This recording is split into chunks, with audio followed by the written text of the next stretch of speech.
Vacation સિરીઝના ત્રીજા દિવસે આજે હું તમારી જોડે મેક્સિકન સમોસા અને ટોસ્ટની રેસીપી શેર કરી રહી છું. એકવાર તો આ રેસીપી જરૂરથી ટ્રાય કરજો, મારી ખાતરી છે તમને ગમશે. એક પેન લેવાનું છે. એક પેનમાં મેં અહીંયા 2 મોટા ચમચા જેટલું તેલ લીધું છે. હવે એક ડુંગળીને આપણે એકદમ ઝીણી ચોપ કરીને ઉમેરવાની છે. એની જોડે અડધી અહીંયા મેં કોબીજ લીધી છે, એને પણ એકદમ ઝીણું ચોપ કરી લીધું છે ચોપરમાં. બેને એકદમ સરસ રીતે આપણે ફૂલ ગેસ ઉપર શેકવાનું છે. કાંદામાં અને કોબીમાં જ્યારે આપણે શેકીએ તો પાણી છૂટે, બસ એ પાણી બાળવા માટે આપણે ફૂલ ગેસ ઉપર જ એને શેકવાનું.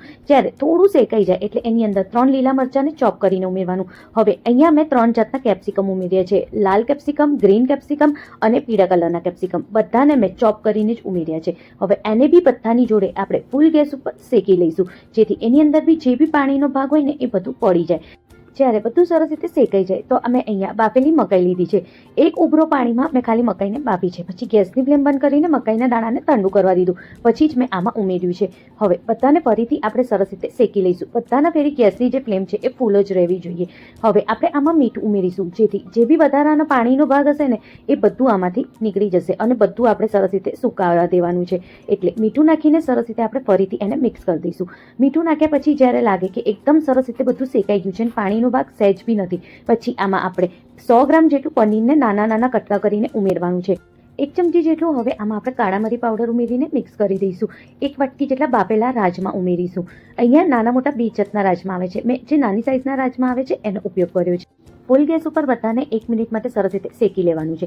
જ્યારે સરસ શેકાઈ જાય પછી એમાં 3 ચમચી જેટલું મેં આમાં ટોમેટો સોસ લીધું છે. 2 ચમચી જેટલું મેં આમાં ચીલી સોસ ઉમેર્યું છે. ચીલી સોસ આપણે આપણા ટેસ્ટની અનુસાર ઉમેરીશું. અને 2 ચમચી જેટલું મેં આમાં મેક્સિકન મસાલો જે આવે છે એનો ઉપયોગ કર્યો છે. બસ આટલો જ મસાલા અને સોસ ઉમેરવાના, બીજું કંઈ ઉમેરવાની જરૂર નથી. આમાં જ એકદમ ટેસ્ટી અને એકદમ સરસ આપણો જે મેક્સિકનનો મસાલો છે એ બનીને રેડી થઈ જાય છે. જ્યારે બધું સરસ રીતે શેકાઈ જાય પછી આમાં 4 ક્યુબ ચીઝની લેવાની અને કંઈક આવી રીતે કદુકસ કરીને ઉમેરવાનું છે. જ્યારે આપણે ચીઝ ઉમેરીએ પછી આપણે ગેસની ફ્લેમને બંધ કરી દેવાનું છે અને બધાને સરસ રીતે આપણે મિક્સ કરી દઈશું.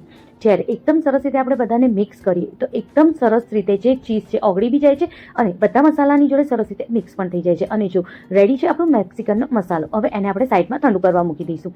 1 વાટકીમાં મેં અહીંયા અડધી વાટકીથી બી ઓછું ઘઉંનો લોટ લીધો છે. થોડું પાણી ઉમેરતા જવાનું છે અને એકદમ ઘટ આપણે આની જે પેસ્ટ છે એ બનાવીને રેડી કરવાની છે. એકદમ ઘટ પેસ્ટ હોવી જોઈએ, બહુ ઢીલી પેસ્ટ નથી બનાવવાની. જો કંઈક આવી રીતની આપણે એકદમ ઘટ પેસ્ટ બનાવીને રેડી કરવાની છે. સવારની મારી 8 રોટલી જેવી વધી ગઈ હતી, એટલે મેં વિચાર્યું કે આજે આપણે મેક્સિકન સમોસા બનાવીએ. તો એના માટે મેં અહીંયા 2 રોટલી લીધી છે અને એને વચ્ચેથી આપણે કટ કરી લઈશું કંઈક આવી રીતે. હવે એક ભાગને આપણે લઈ લઈશું અને જે બાજુથી કટ કર્યું છે એ ભાગ ઉપર આપણે જે અત્યારે ઘઉંની પેસ્ટ બનાવીને એ પેસ્ટને આપણે આવી રીતે લગાવવાની છે. હવે એક બાજુને ફોલ્ડ કરવાનું, એની ઉપર બીજી બાજુને ફોલ્ડ કરવાનું છે, જો કંઈક આવી રીતે, અને સરસ કોનનો શેપ આપી દઈશું. બહુ જ ઇઝીલી ફોલ્ડ થઈ જાય છે, રોટલી તૂટતી પણ નથી અને બહુ જ ઇઝીલી કોન બનીને રેડી થઈ જાય છે. જ્યારે આવી રીતે કોન રેડી થઈ જાય પછી આપણે એમાં મેક્સિકન મસાલો ભરવાનો છે, જે આપણે હમણાં બનાવીને રેડી કર્યો છે. ઠંડો થઈ જાય મસાલો પછી જ આવી રીતે આપણે કોનમાં ભરવાનો છે. હવે જે આપણે ઘઉંના લોટની પેસ્ટ બનાવીને એને ઉપર બાજુ લગાવીને આવી રીતે દબાવી દેવાનું, જેથી જે પેસ્ટની મદદથી જે રોટલી છે આપણી સરસ રીતે ચોંટી જાય છે. બસ આવી જ રીતે એકદમ આસાનીથી આપણે સમોસા બનાવીને રેડી કરી શકીએ છીએ. અગર લાગે કે જે દાર ખુલે છે તો એ દાર ઉપર બી આ પેસ્ટ લગાવીને આપણે એને પણ ચોંટાડી શકીએ છીએ. અને જો કેટલા સરસ સમોસા બનીને રેડી છે. હવે હું તમને એક બીજી રીત પણ બતાવું. આવી રીતની એક રોટલી લઈ લઈશું. રોટલીની અડધી બાજુ આપણે આવી રીતે જે અત્યારે મેક્સિકનનો મસાલો બનાવીને આપણે રેડી કર્યો છે એને આવી રીતે આપણે લગાવી દઈશું. અડધી રોટલી પર જ લગાવવાનું છે, પણ સહેજ સરખું લગાવવાનું છે. હવે અડધી બાજુની જે રોટલી છે એને આવી રીતે ઉપરથી ફોલ્ડ કરી દઈશું. બસ એમાં કોઈ બી આપણે જાતની પેસ્ટ લગાવવાની જરૂર નથી કે ચોંટાડવાની જરૂર નથી. આવી જ રીતે ખાલી આપણે એને ફોલ્ડ કરીને રેડી કરી દેવાની છે, જો કંઈક આવી રીતે. બસ મેં જે તમને 2 રીત બતાવી ને, સમોસાની અને આવી રીતે ટોસ્ટની, બસ એવી જ રીતે સમોસાને અને ટોસ્ટને આપણે બનાવીને રેડી કરી દઈશું, જો કંઈક આવી રીતે. જ્યારે બધું સરસ રીતે રેડી થઈ જાય પછી આપણે ગેસ ઉપર તેલ મૂકવાનું છે, પણ તેલ આપણે બહુ નથી લેવાનું. આપણે ખાલી એને સેલો ફ્રાય કરવાનું છે, એટલે થોડુંક જ પેનમાં તેલ લઈશું. એને સરસ રીતે તેલ જ્યારે ગરમ થવા આવે ત્યારે આવી રીતે સમોસાને આપણે પેનમાં ગોઠવી દેવાનું છે. એકદમ ધીમા તાપે આપણે એને ફ્રાય કરવાનું છે. આપણે ફ્રાય કરવાની ઉતાવળ નહીં કરવાની.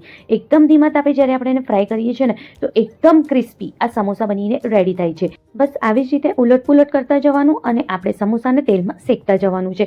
બહુ વધારે પડતા તેલમાં આપણે તળવાનું નથી, ઓછા તેલમાં જ અને એકદમ ક્રિસ્પી નાસ્તો બનીને રેડી થઈ જાય છે. બહુ વાર એક બાજુ શેકાવા નહીં દેવાનું, નહીં તો શું થશે, રોટલી છે ને તો બહુ વધારે પડતી લાલ થઈ જશે. એટલે આપણે એને ફેરવતા જવાનું અને એકદમ સરસ રીતે આવી રીતે આપણે શેકતા જવાનું. અને જો કેટલા સરસ આપણા મેક્સિકન રોટલી સમોસા બનીને રેડી છે. હવે જે આપણે ટોસ્ટ બનાવ્યું હતું એને પણ આવી રીતે તેલમાં આપણે એક સાઈડ શેકાવા મૂકી દઈશું.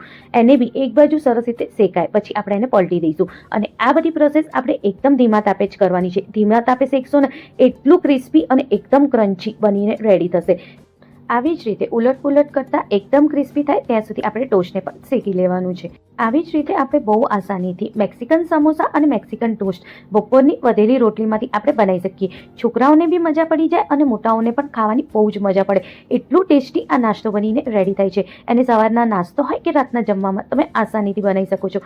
આજની રેસીપી કેવી લાગી કમેન્ટમાં જરૂરથી જણાવજો. થોડી બી ગમી હોય તો લાઇક શેર કમેન્ટ કરવાનું ના ભૂલતા. મળીએ એક નવી અને એક સરસ રેસીપી સાથે. Thank you.